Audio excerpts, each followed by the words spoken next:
Сумку давай. Скорей, тебя же забавим. Ни пуха, ни пера. Садитесь, я вам рад.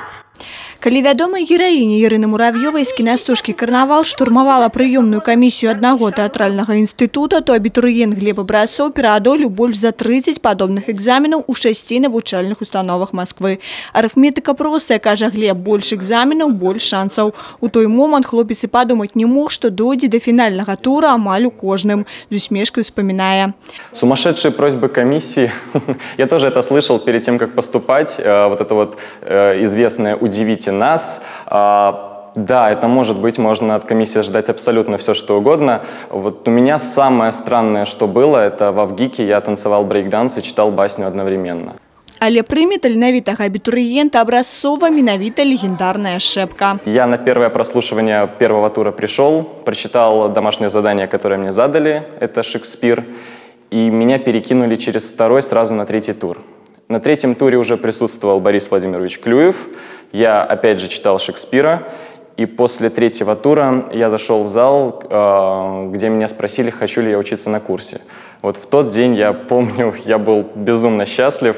Зараз складана паверыць, што яшчэ паўгода таму Глеб рыхтаваўся стаць эканамістам, нягледзячы нават на тое, што ўсё дзяцінства і юнацтва правёў каля сцэны, калі актыўна ўдзельнічаў у школьных пастаноўках або прыходзіў разам з бабуляй у тэатр. Мы смотрели кукольные спектакли, и я постоянно вдохновлялся, заряжался, и со временем это уже переросло в нечто большее, чем просто увлечение.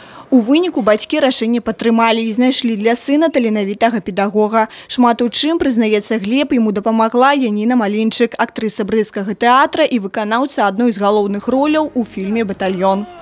Изначально, когда я самостоятельно подготавливал материал, у меня было все какой-то хаос был. Я переигрывал, кричал. А когда я связался с Яниной Владимировной, она меня немножечко приспустила. И вот этот момент, я уловил его и до сих пор использую. Кіраўніком жа Глеба ў шэпкінскім вучылішчы стане народны артыст России Борис Клюев, у якога сотні роляў у тэатры і кіно. Менавіта ён у легендарнай карціне «Д'Артаньян і тры мушкецёры» бліскуча сыграў роль графа Рашфор, на якую прэтэндаваў і Михаил Боярский. Не стесняйтесь, граф, продолжайте.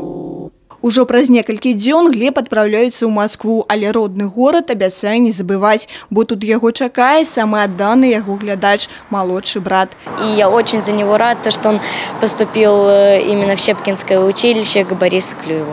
Но я буду очень скучать. Конечно, мне будет его не хватать. Кристина Протасовицкая, Юрий Плинда, телерадиокомпания «Брест».